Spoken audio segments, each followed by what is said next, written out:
Necronomicon is coming.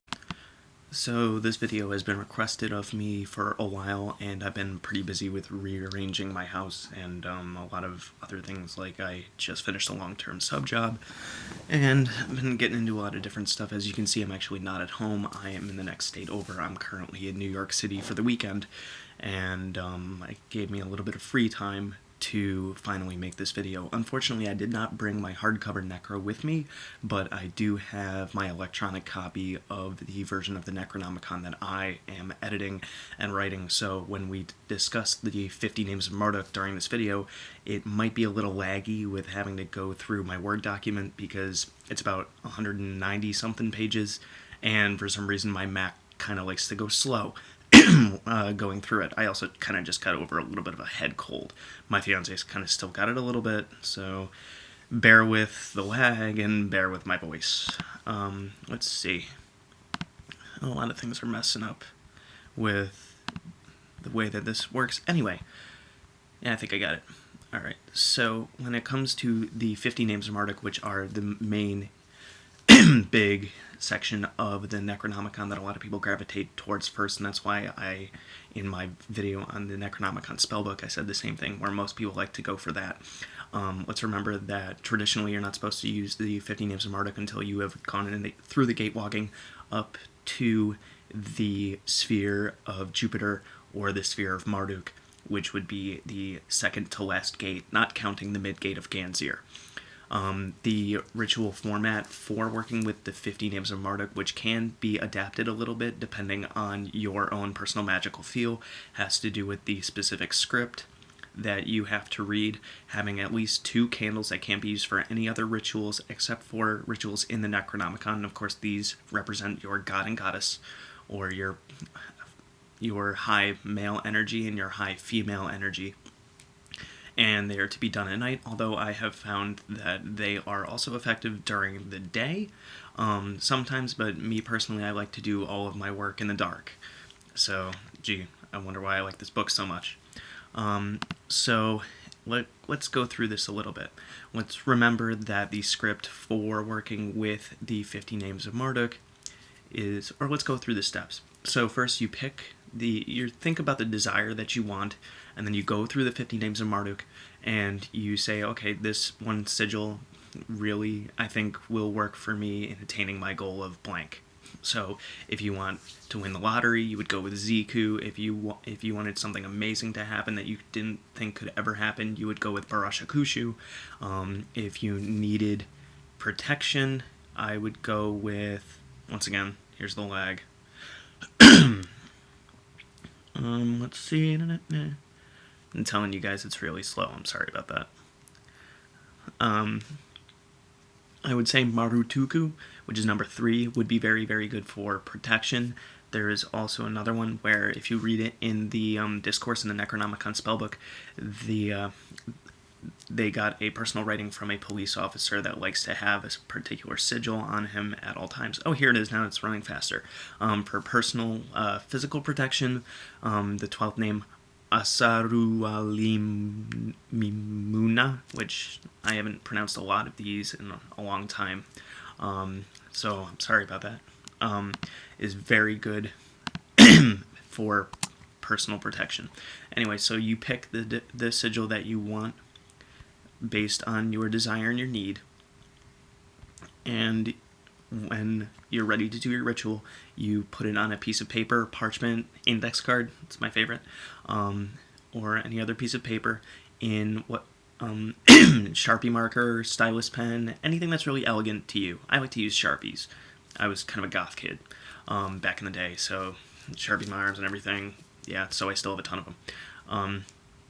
Anyway, so you go into your ritual space, you think about your desire, really come up with, the way that I do it is, I don't say, well, I want blank, I don't want money, I don't want protection, I don't want happiness. I come up with a sentence or a phrase that I can repeat easily in my head over and over, like a mantra, that actually helps me focus on it and build energy. So let's say that I was going to go on a trip, and I wanted protection for my car. I would use the aforementioned one with protection, which I just scrolled up from. I'm not going to try to pronounce it again. But once again, we'll go through all 50 in a little bit. Anyway, so you pick that one, come up with your little sentence mantra, you draw it on the piece of paper, index card, or what have you. Then you sit and you think, and you really try to picture yourself having what you want, whether it's being protected, having money, etc., etc. Then you recite the Zi Dingir Kia Kanpa, Zi Dingir Anakanpa. Hear me, O thou, spirit name. Come to me by the powers of the word, and then the power word which is listed in the description. Although some of them do not have power words, but some of them I've been able to figure out. It's good. And answer my urgent prayer. Zi Kia Kanpa, Zi Anakanpa. Then you want to really focus and really bring that idea into your head about what it is that you want. See yourself in that scenario as if what you already have, what you already desire, is in your hands. You already got it. What would it feel like? What would you see yourself doing? Like, for example, going on a trip, I would see myself arriving there perfectly fine with extra gas. Because everybody knows that's expensive and whatnot. Just trying to throw some humor into it. So, as you're picturing that, you really, really want to cement it in your mind. And you have the sigil in front of you with the 2 candles. Now, another side note of this, and I know that you guys kind of figure out by now, I go by random, not by order a little bit. Do not cast a circle. That is blocking the communication with the energies from going from you to the Dingir. Do not cast a circle, and try to do this when you're not going to get disturbed. I have 3 cats, so they like to come in and whatever, but they usually just sit on my lap. It's not that bothersome. Lock your door, keep other people out. So after you're picturing that in your mind, so there's 2 times that you picture it. You picture it, you say the first, Zidin Gitter Kiakanpa, Zidin Gitter Anakanpa. Hear me, O thou blank, come to me by the powers of the word blank, and answer my urgent prayer, Zi Kiakanpa, Zi Anakanpa.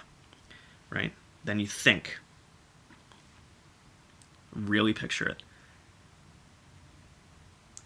Then after you can't, when you can't hold focus anymore, or when it's become extremely powerful in there, that's when you know your energy is high, and as high up as you can get it. And then you say, Zidingir Kiakanpa, Zidingir Anakanpa, Spirit of the Earth, remember, Spirit of the Sky, remember. And that closes it. Now, you can build more around this. For example, I like to sometimes chant the name or the power word, either rhythmically or according to the number in the 50. Like, if it's one of the first ones between 0 and 10, like if it's, Barashakushu, which is number 4, then I'll chant Barashakushu 4 times in a rhythmic fashion. If it's one like, let's go into like the 30s or something. The 20th name, Surim. Let's say I wanted to use Surim, who has to do with, hunts out the worshippers of the Ancient Ones. I would chant that 20 times in a row. Pause. Maybe 20 more times. Now, practitioners, for those of you that don't know, chanting is a very good way to raise energy. Whenever you're doing spell work, you're raising energy. If you get yourself into a little bit of a trance by doing this, all the better. All the more better. More better. So, let me try to scroll back up. Now it's lagging again.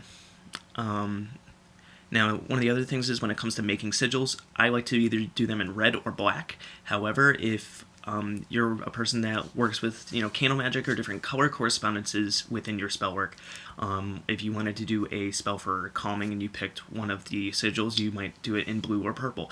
Once again, you could do things in a color to bring more of an association to the spell that you're doing, because like attracts like, and the more ways that you can personalize it or make it special, that's the more subconscious energy that's going into it, and the more powerful that it's going to be, because you are putting yourself into it. You're giving it your own energy. One of the things about using a sigil, which isn't mentioned in the Necronomicon, and I learned this from a couple of friends of mine, is the sign, seal, and spit. So when you are done with one of the sigils from the 50 names of Marduk, sign, seal, and spit, which essentially means prick your finger with some blood, put it on there, spit on it, fold it up, and hide it. Remember, any of these sigils you have to hide and put them away because they go into your subconscious and the magic does its own working.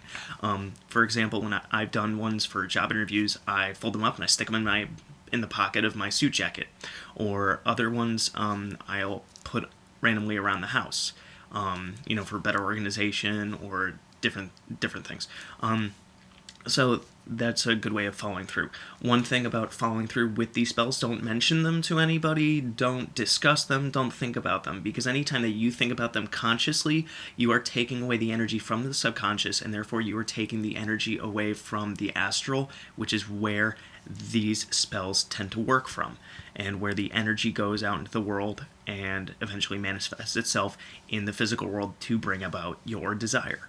Trying to scroll back up so I can start going through these for you guys. Once again, I haven't really dissected all of them yet, and that's mainly because I have not worked with all 50, but the Mad Arab didn't either, so maybe eventually I will, but I only use one if there's a purpose for it, for myself, because I'm not going to waste the spirit's time. So, first name, Marduk. Lord Master of Magicians. He should only be called when it's a life or death matter. So we're talking about surgery, or maybe an accident, or even cancer, something like that. He's Marduk. He's the most powerful deity in the pantheon. He deserves a great deal of respect, and there are times that I have prayed to him, but I've used his sigil maybe once or twice. He's the owner of the baneful name, the baneful word, the baneful shape, the baneful number, so he's very, very good at protection, and that's magical protection.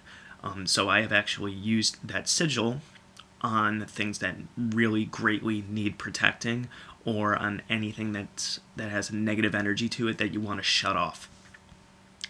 Let's keep going. Number 2, Maruka. I'm not going to read all the descriptions, otherwise this video might be 3 hours long, so I'm just going to see if my computer will work with me, and then we'll continue to go through them. The lag is atrocious. So, Maruka, you have to purify yourself from meat, drugs, and sexual relations for a month prior to conversing with him. Use only in dire situations. He can reveal different secrets, and essentially for him, that's as much as I know. Now, let's keep going through here. The third name, Maruduku. As it just scrolled up and skipped the page. Great. Yeah, I haven't printed this out yet, but hey. So, third name, Maruduku. Protection from forces within the Necronomicon, from threatening events, as well as mundane events. It's based on the fire element, protection from negative entities and demons, and very good with banishing. Number 4, Barashakushu. Can work miracles for the priest, what someone most truly desires, and is the kindest of the 50. A lot of times if you really don't know who to go to, and you just want someone of the gear to hear you, or you want to feel that there's a positive spiritual energy around you and there for you, Barashakushu, good for that. Alright, let's see if I can keep going here. Number 5, Lugal Dimarankia. He can create order out of chaos. He can help you see things more clearly, can sharpen perceptions up about a problem. If you're confused about something, or something seems really, really big and unbearable and you don't know how to go about it, Lugal Dimarankia, good. Good for that. Number 6, Narita Lugal Dimarankia. Calm negative emotions and soothe worries. Really, help you get out of a slump if you're sad, or if you're being bogged down by things. So number 7, and let's see, number 7 is Asaruludu. Can protect a place, a home, or a temple, may act as a guide, may offer healing. Now, one of those things may act as a guide. Asaruludu is one of the sigils that you can put on your Agamasaratu, or Bowl of the Watcher. Number 8, Nam Tilaku. If I can scroll down here.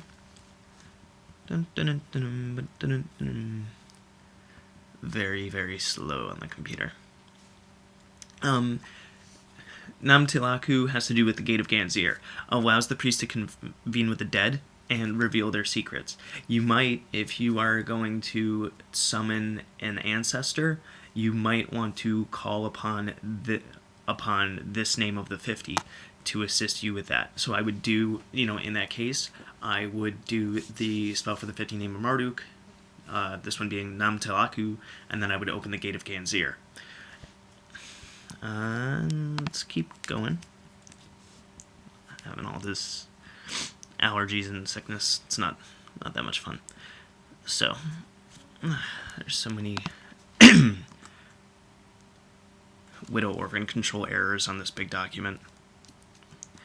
I wanted to read it from this one because this has been where I've been pouring all of my knowledge into, so I apologize if it takes a while. So, the 9th one, Namru, can help teach academics, help with studying, good for anybody in a class or in college or trying to learn something new, maybe a foreign language. Number 10, Asaru, help with communing with plant spirits, can protect against blight and drought. This is a very good one for those that want to have a green thumb or do have a green thumb and really want to see the vegetation around them grow. And there's a ton of meanings behind every plant that's on this earth. A lot of them can teach us different things. For example, Olierbos is very good for cleansing and banishing. I believe it's mugwort that's very good for dream time or dream states. Yarrow is very good for boundaries. Those are a couple of things. My fiance is really into plant medicine and the spirituality of plants, so she could probably chit-chat a little bit more about that. So let's keep going here. Number 11, Asaru Alim. He can assist with summoning entities, can help teach weapons to fight negative entities. This is like your supernatural hunter kind of spirit, where if you're feeling threatened by an entity or a haunting, it's good. So, number 12, Asaru Alimuna. Like I said, I haven't read these in a long time. That's the one for protection of physical harm of any kind. You can put it on yourself, you can put it on your car. Protection from any mortal dangers. Number 13, Tutu. Eases depression or persistent negative thoughts, provides a sense of relief, can aid a friend in distress, helps to build trust and belief in oneself. I really like to use this one when I'm feeling down. I believe that Tutu can be very, very calming. Number 14, Ziukina. Can help teach astrology, astronomy, and knows the passings of the Azonai. Can help with tarot and other divinational venues. So anybody that wants to work with divination or maybe psychic energy, there you go. We're moving pretty good here. Alright, number 15. I can do this one off the top of my head anyway. Number 15 is Ziku. Ziku is good for finding treasure, for gaining extra funds, extra money. Can also be used to help with gaining a job. Like if you were to use the sigil, like attracts like, when you're done with this, hide it in your wallet because it will attract money. Ziku is very much about abundance. Let's see. Number 16, Agaku. Agaku is another one of my favorites. The sigil that kind of looks like a V. Can help reanimate spirits of those that have died. If you wanted to talk with somebody in the Gate of Ganzir, for example, can help to give personality and energy in your ritual tools or sacred objects. Can also be helpful in creating thought forms or fetches.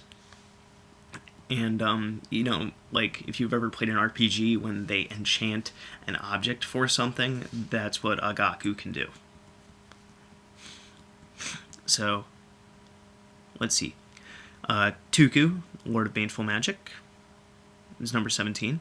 Teaches offensive magic, can cause pain and suffering to the enemy of a priest. So if you are somebody that may be an empath and you have difficulty with handling other people's emotions, or you always feel like your energy is being drained by somebody, Tuku is very good for helping to build your psychic shield to keep yourself protected.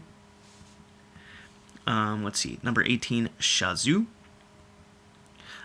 Helps to build telepathy and other senses. He's very, very high on ESP. That's number 18, Shazu. I'm not sure if I said that. Anyway, let's move on. Let's see. Number 19. I'm also fixing the widow orphan control as I'm going through this, and that's also part of what's making it lag. 19, Zisi. Helps to solve disputes and arguments, builds reconciliation, can end personal separation with oneself. If you really hate something about yourself or you're really trying to solve an issue or a quandary in your own head, ZC is good for that. Also with helping with arguments with other people. Number 20, Surim.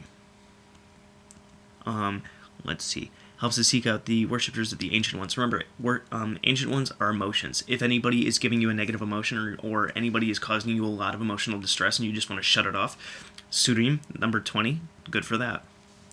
Number 21, Sugrim. That's a more powerful one than number 20. He can not only help to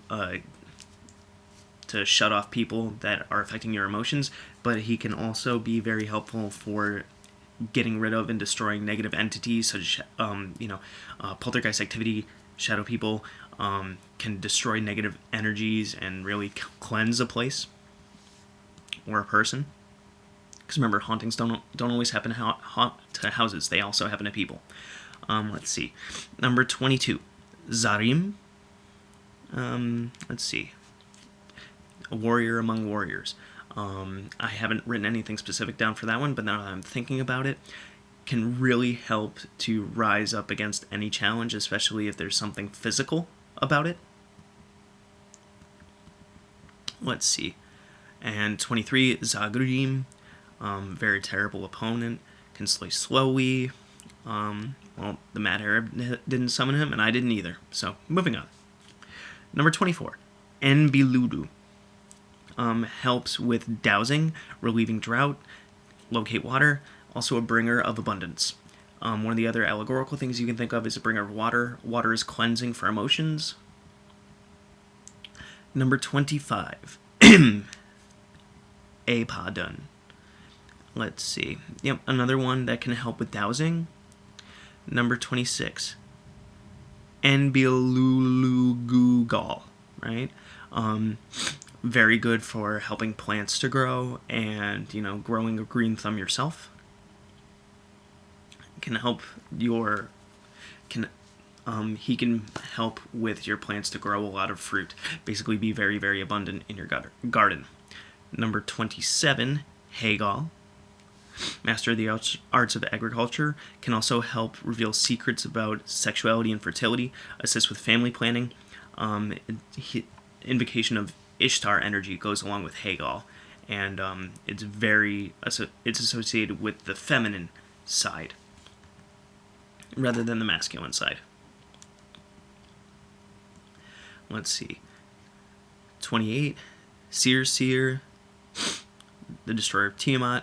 Helps to focus energy during the Great Rite. Now, what is the Great Rite? That's sex magic. Let's keep going. And I don't know if I'll ever do a video on that, but could add that to the list. Let's see, 29, Mala. Mala is one of my favorites. Mala brings a sense of peace, a sense of drive, and a great sense of courage. I actually hung this up in one of the classrooms that I was teaching at because it helped me get through the really rough times in my day. Gives mental strength and will to conquer any challenge, can increase self-confidence and a sense of superiority. Let's see.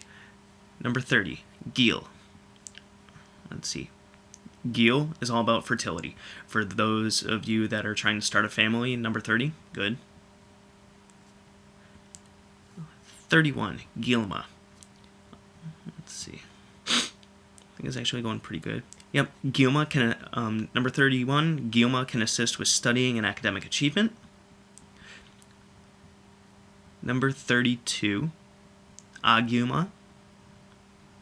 Can help remove curses, can destroy enemy forces, establishments, or resources. So anyone that might be picking on you, or if there's a group of people that you don't exactly like, or they might be affecting your job negatively, to kind of stomp their efforts out, 32 is good.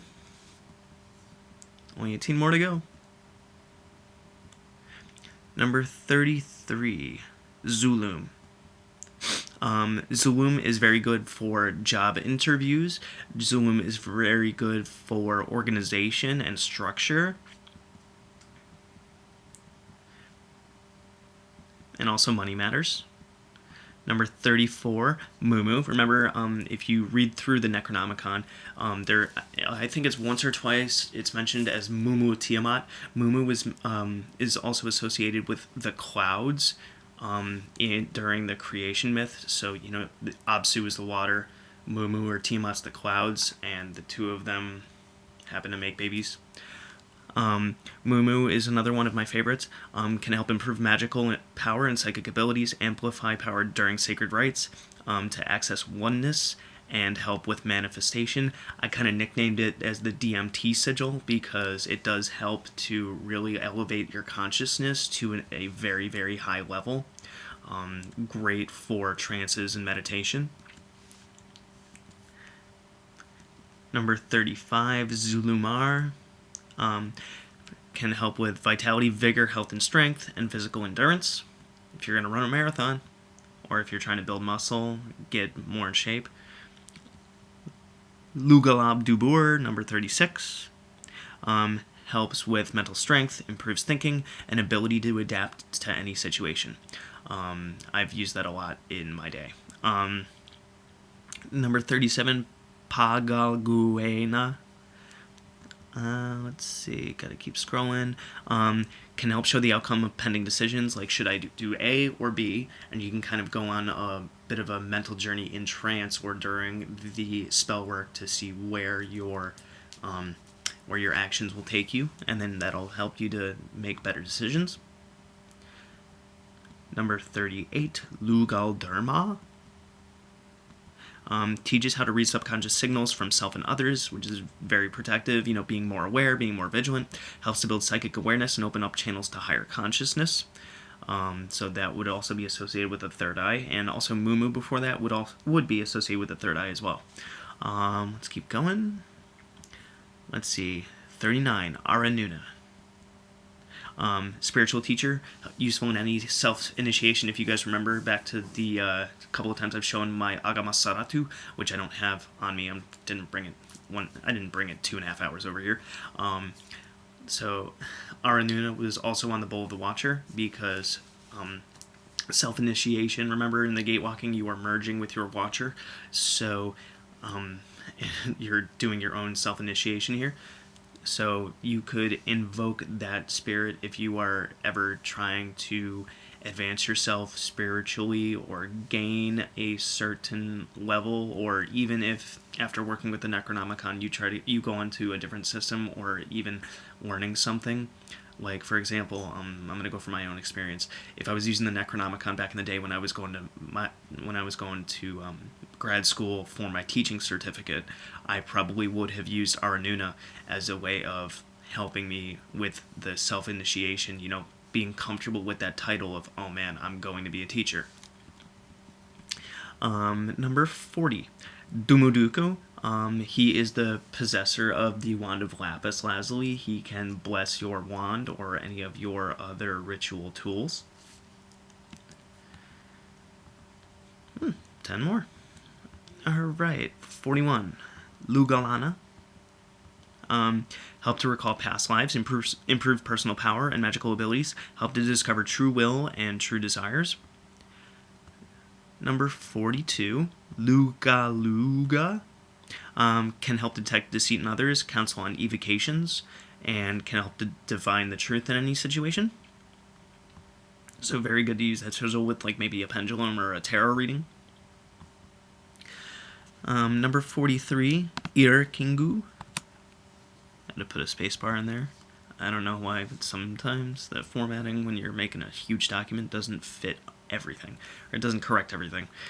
So, yep, number 43, Irkingu, can help to capture and imprison spirits. Use of a crystal ball is recommended. So if you really want to commune with an entity, let's say that your house is haunted, you want to find out why, you might be able to use the help of Irkingu and a crystal ball or magic mirror or something like that to commune with that spirit to figure it out. Number 44, Kinma. Help appeal to the gods when there is no other choice for help.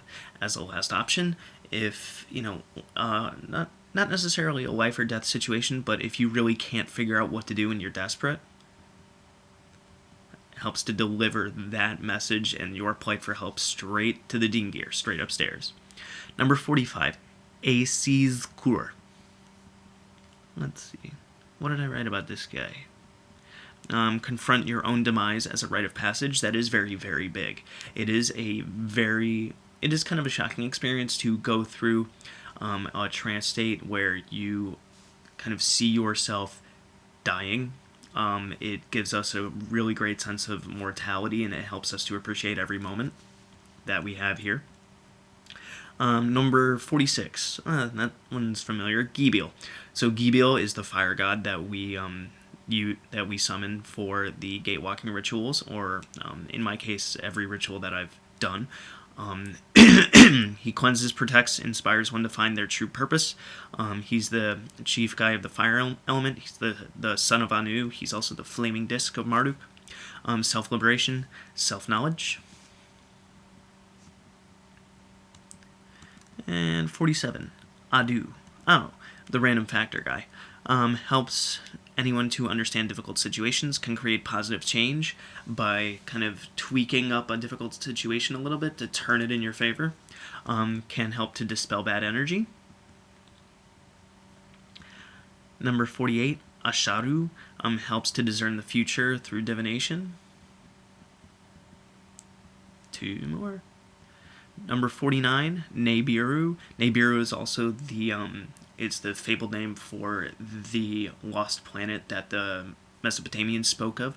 Now, Nibiru in itself, the planet, is said to disturb the orbits of Jupiter and Saturn, and in a way, the spirit, or the name Nibiru in this case in the Necronomicon, helps to establish order, organization, and patterns. Number 50, Ninuam. And once again, more typos. So, the Lord of all that is, the Judger of Judgments, basically, he's karma. If anybody needs a karmic slap, or you want somebody to really pay for the actions that they've made, remember, as long as it's not out of spite or anything, but if you really think that somebody just needs to realize what they're doing and needs to stop what they're doing because they're hurting themselves and others, then Ninuam, good for that. So that, wow, I thought it would take a lot longer to go through the 50. Trying to close a document now. But anyway, so I talked about chanting, I talked about the different colors that you could use. One of the other things is, along with the Z Kiakanpa, Z Anakanpa, Z Dingir Kiakanpa, Z Dingir Anakanpa, Spirit of the Earth, remember, Spirit of the Sky, remember, that whole script. What you can do is, along with that, when you summon the spirit with the "Hear me, O thou blank, come to me by the powers of the word blank,"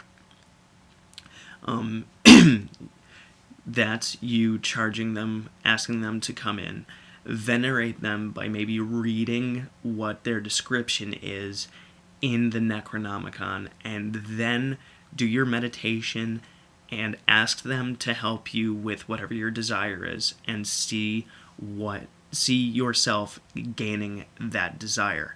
Evocations need to be a little bit stronger and more powerful than a lot of textbooks lead us to believe, and what a lot of practitioners like to say, because there's the call to the spirit, then there's the veneration of the spirit, then there's the charging or the mission that you give them, and then there's the dismissal. So without all four of those things, you're not respecting the spirit enough, you're not addressing it as it being a higher helpful being than yourself, and you are less likely to get help and assistance from them. So make your spells thorough, make your choices with the sigils very, very carefully, and really think about the different what your desires are and what you want the outcome to be, because remember, manifestation and spells give us what we want. So if we are not specific with what we want, somebody might get hurt, or you might lose something. Like, for example, if somebody does a spell because they don't want these heavy bills for the house that they're at, well, if they just word it like that, they might lose their house and then they don't have bills anymore. So that's an extreme example, but just be careful with the spells that you do. Make sure that they're always for the highest good, and make sure that they are very thorough. So that's a that's a huge explanation on the 50 names of Marduk. Let me know what you guys think about it, and maybe I'll make another video sometime this weekend. Good hunting.